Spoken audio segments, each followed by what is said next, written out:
Hi, എൻ്റെ വീഡിയോയിലേക്ക് എല്ലാവർക്കും സ്വാഗതം. ഇന്ന് ഞാൻ കാണിക്കാൻ പോകുന്നത് നാടൻ ചീര ഉണ്ടല്ലോ, നമ്മുടെ പറമ്പിലൊക്കെ തന്നെ മുളച്ച് വരില്ലേ, ആ ചീരയും പിന്നെ പ്രഷർ ചീര ഉണ്ടല്ലോ, ഇഷ്ടം പോലെ പ്രഷർ ചീര ഇവിടെ ഉണ്ട്. അപ്പോൾ ഞാൻ രണ്ടും കൂടിയിട്ട് മിക്സ് ചെയ്ത് വയ്ക്കാൻ പോവാണ് കേട്ടോ.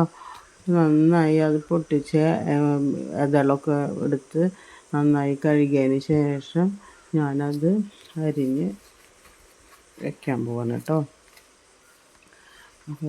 അത് പൊട്ടിച്ച് നന്നായി കഴുകിയതിന് ശേഷം ഞാൻ അത് അരിയാൻ പോവാണ് കേട്ടോ.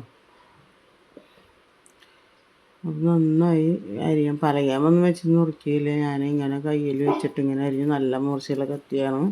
അപ്പോൾ ഞാനതങ്ങനെ ഇങ്ങനെ അരിയാണ് കേട്ടോ.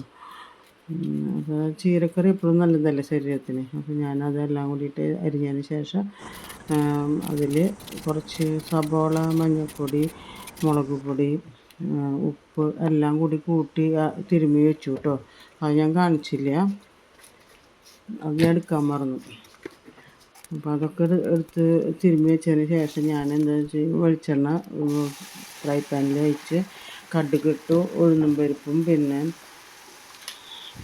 വറ്റൽമുളക് ഇട്ടു, പിന്നെ ചീര അരിഞ്ഞ് അതിൽ ഉപ്പും മുളകും പൊടിയും മഞ്ഞൾപ്പൊടിയും എല്ലാം ചേർത്ത് വെച്ചിട്ടത് അതിലേക്കിട്ട് നന്നായി ഇളക്കിയിട്ട് അടച്ച് വയ്ക്കുക കേട്ടോ. നമുക്ക് മൂടി എടുത്തിട്ട് അടച്ച് വെച്ച് അങ്ങനെ 2-3 പ്രാവശ്യം നമ്മൾ മൂടി പിന്നെ തുറന്ന് ഇളക്കി, അങ്ങനെ പിന്നെയും അടച്ച് വെച്ച്, അങ്ങനെ 2-3 പ്രാവശ്യം അടച്ച് വെച്ച് തുറന്നിട്ട് ഇളക്കിയതിന് ശേഷമാണ് നമ്മുടെ ചീര വേവുള്ളൂ കേട്ടോ.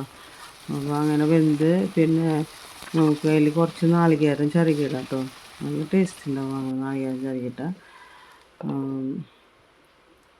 നാളികേരം ചിരകിയിട്ട് നമ്മുടെ ചീരപ്പേര് റെഡി ആയിട്ടോ. നിങ്ങൾക്കിത് ഇഷ്ടപ്പെട്ടെങ്കിൽ ലൈക്ക് ചെയ്യുക, ഷെയർ ചെയ്യുക, സബ്സ്ക്രൈബ് ചെയ്യുക, ബെല്ലൈക്കൺ അമർത്തുക. Okay, thank you.